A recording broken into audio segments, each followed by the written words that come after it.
प्रिय विद्यार्थियों, स्वागत है आप सभी का। तो प्रिय विद्यार्थियों, इस वीडियो में हम जो है कक्षा 10 की साइंस के जो इम्पोर्टेंट क्वेश्चन है उनका हम यहाँ पर सॉल्यूशन करवा रहे हैं। तो इससे पहले हम पार्ट 1 पार्ट 2 करवा चुके हैं, जिसमें हमने जो है केमिस्ट्री और बायोलॉजी के जो पार्ट थे उनको कवर किया है। और इस पार्ट 3 में आपके जो है यहाँ पर लास्ट है, यानी कि पूरे जो पार्ट है इसमें ख़त्म हो जाएंगे। और यानी कि इसमें जो हमने फिजिक्स के भौतिक विज्ञान के जो पार्ट है उनको लिया है। ठीक है, तो यहाँ से देखिए सबसे पहला हमारा क्वेश्चन है कि दर्पणों के उपयोग, जिसमें आपसे अवतल दर्पण का उपयोग और उत्तल दर्पण का जो है उपयोग आपसे पूछा जा सकता है। तो ये आप जरूर याद कर लेना।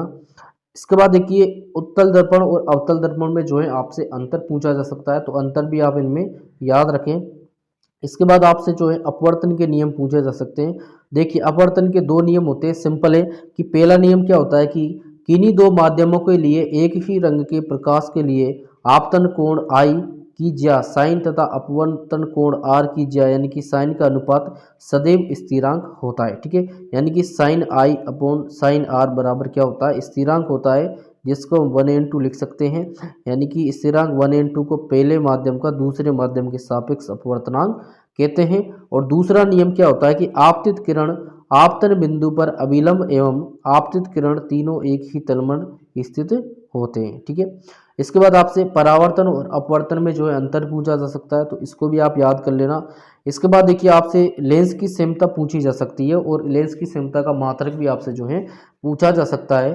तो देखिए लेंस की क्षमता क्या होती है कि जो किसी भी लेंस द्वारा प्रकाश किरणों को अभिसरित या अपसारित करने की जो मात्रा को उसकी जो है क्षमता के रूप में व्यक्त किया जाता है। ठीक है, यानी कि कोई भी लेंस है उसको अभिसारित और अपसारित करने की जो क्षमता होती है उसी को लेंस की क्षमता कहते हैं। और इससे P से प्रदर्शित करते हैं, P फॉर पावर। और किसी एप फोकस दूरी के लेंस की जो क्षमता होती है वो होती है P बराबर 1/एप। एप जहाँ पर फोकस दूरी है, एप मीटरों में। और इसके बाद लेंस की क्षमता का मात्रक की हम बात करेंगे तो मात्रक होता है डायप्टर। ठीक है, तो लेंस की क्षमता का मात्रक क्या होता है, डायप्टर होता है। और लेंस की क्षमता क्या होती है, किसी लेंस की जो ऐसी क्षमता जो उस जो है किसी प्रकाश किरणों को अपसारित और अभिसारित कर सकती है, वो क्या कहलाती है, लेंस की क्षमता कहलाती है। इसके बाद हमारे पास एक इम्पोर्टेंट क्वेश्चन है कि सामान्य नेत्र 25 सेंटीमीटर से निकट रखी वस्तुओं को सुस्पष्ट क्यों नहीं देख पाते हैं। अच्छा क्वेश्चन है, देखिए कि 25 सेंटीमीटर की दूरी पर स्थित वस्तु का जो है प्रतिबिंब बनाने के लिए नेत्र द्वारा संपूर्ण संबंधन क्षमता का प्रयोग जो है कर लिया जाता है तथा वस्तु स्पष्ट दिखाई देने लगती है। अगर मान लो कि यदि वस्तु को 25 सेंटीमीटर से कम दूरी पर रख दिया जाए तो नेत्र लेंस वस्तु का प्रतिबिंब रेटिना पर नहीं बना पाता तथा वस्तु जो है स्पष्ट दिखाई नहीं देती है। इस वजह से हम जो है इनको आसानी से नहीं देख पाते हैं। इसके बाद देखिए यहाँ पर 3-4 तरह के क्वेश्चन होते हैं कि तारे क्यों टिमटिमाते हैं, तारे टिमटिमाते हुए क्यों प्रतीत होते हैं, समझाइए। अच्छा क्वेश्चन है, यहाँ पर ये इस तरह के 3-4 क्वेश्चन है, उनमें से 1-2 क्वेश्चन आपके जरूर आते हैं। ये हाफ ईयरली में भी आएंगे और ईयरली एग्जाम में भी आएंगे। इसके बाद है कि ग्रह क्यों नहीं टिमटिमाते हैं, ये भी अच्छा क्वेश्चन है। एक है कि सूर्योदय के समय सूर्य रक्ताभ क्यों प्रतीत होता है, ये भी अच्छा क्वेश्चन है। और एक ये है कि किसी अंतरिक्ष यात्री को आकाश नीले रंग की अपेक्षा काला प्रतीत क्यों होता है। देखिए वहाँ पर क्या होता है कि अंतरिक्ष यात्री जो है आकाश में उस ऊंचाई पर होते हैं जहाँ पर वायुमंडल से बाहर हो जाते हैं तथा वहाँ प्रकाश का प्रकीर्णन होकर जो है प्रकाश नहीं पहुँच पाता है। और प्रकीर्णन की क्रिया न होने के कारण अंतरिक्ष यात्री को आकाश जो है नीले रंग की अपेक्षा काला प्रतीत होता है। तो ये 3-4 तरह के क्वेश्चन है कारण वाले, इनको आप जरूर करें, इनमें से आपके जरूर क्वेश्चन आएगा। इसके बाद मानव नेत्र का सचित्र वर्णन आपसे पूछा जा सकता है मेजर क्वेश्चन में। ठीक है, तो इसको भी आप जो है जरूर कर लें। और इसके बाद जो है आपसे जो प्रिज्म द्वारा सूर्य के प्रकाश का वर्ण विक्षेपण है ये भी आपसे पूछा जा सकता है, यानी कि जो हमारा विबगोर होता है तो इसके क्रम भी आपसे पूछे जा सकते हैं। तो आपको क्रम भी इसके जो है याद रखने हैं। ये यहाँ पर देखिए ये जो है प्रिज्म द्वारा वर्ण विक्षेपण है, इसको भी आपसे पूछा जा सकता है, इसको भी आप जरूर याद कर लें। इसके बाद जो है इंद्रधनुष, यानी कि इंद्रधनुष के बनने का क्या कारण होता है वो भी आपसे जो है पूछा जा सकता है। ठीक है, इसके बाद जो हमारे पास दृष्टि दोष है, 3 तरह के दृष्टि दोष है, वो भी आपसे पूछे जा सकते हैं, यानी कि पूछे क्या जा सकते हैं, पूछे जाएंगे। ठीक है, तीनों में से कम एक तो आपसे पूछा ही जाएगा। इस वजह से आपको तीनों ही जो है याद रखने हैं। हमारे सिंपल सा है कि एक होता है निकट दृष्टि दोष, एक होता है दीर्घ दृष्टि दोष, और एक होता है जरा दूर दृष्टिता दोष। आपको इसमें देखिए यहाँ पर जो इसने ये जो चित्र दे रखे हैं, ये आपको चित्र बनाना जरूरी नहीं है, बस आपको इसमें 3 बातें ध्यान रखनी है हर दोष की। पहला तो क्या है कि जो दोष होता है उसकी परिभाषा, यानी कि वो दोष है तो इसका अर्थ क्या है। ठीक है, एक आपको ये याद रखना है, एक उसका आपको कारण याद रखना है कि ये किस कारण से होता है। ठीक है, तीसरा आपको क्या याद रखना है कि इसका जो है निवारण क्या है, यानी कि हम कौन सा लेंस इसमें लगाएंगे। तो निकट दृष्टि दोष क्या होता है, इसमें क्या होता है कि इसमें जो है निकट की जो है वस्तुएं तो इसमें दूर जो है साफ दिखती हैं, लेकिन जो दूर की वस्तुएं वो इसमें साफ दिखाई नहीं देती हैं। इसके बाद इसमें कारण लिखा हुआ है, और इसके बाद जो है अगर इसकी उपाय की बात करेंगे तो इसमें देखिए क्या होता है कि एक उपयुक्त क्षमता का जो है अवतल लेंस का उपयोग किया जाता है। ठीक है, किसमें, निकट दृष्टि दोष में अवतल लेंस का उपयोग किया जाता है। ये 3 बातें आपको ध्यान रखनी है। आप इस तरह से चित्र बनाओ, ये जरूरी नहीं है, नहीं भी बनाओगे तब भी आपको इसमें नंबर दिया जाएगा। ठीक है, इसके बाद दीर्घ दृष्टि की दोष की बात करें हम, तो इसमें क्या होता है कि इसमें हमें दूर की वस्तु तो साफ दिखती है, लेकिन पास की वस्तु जो है इसमें साफ नहीं दिखती है। और इसमें जो है कारण की बात करें तो हम यहाँ पर कारण लिखा हुआ है, और इसके बाद हम इसमें जो है उत्तल लेंस का यूज करेंगे। ठीक है, इसके बाद है जरा दूरदृष्टिता, तो ये भी अच्छा क्वेश्चन है, इसको भी आप जो है कर लेना। और इसमें जो है द्विफोक्सी जो लेंस होते हैं उसका हम यूज करते हैं। इसके बाद देखिए अगला क्वेश्चन है कि विद्युत टोस्टरों तथा विद्युत स्त्रियों के तापन अवयव शुद्ध धातु के न बनाकर किसी मिश्र धातु के क्यों बनाए जाते हैं।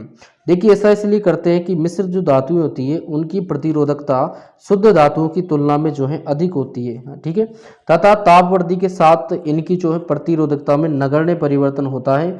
इसके अतिरिक्त मिश्र धातुओं का ऑक्सीकरण भी जो है कम होता है।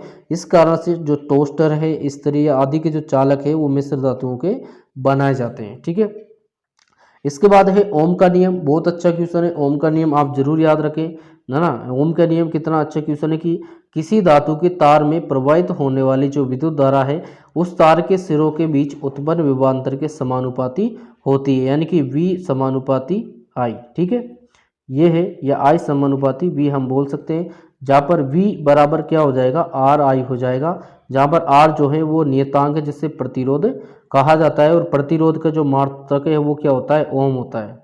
क्लियर।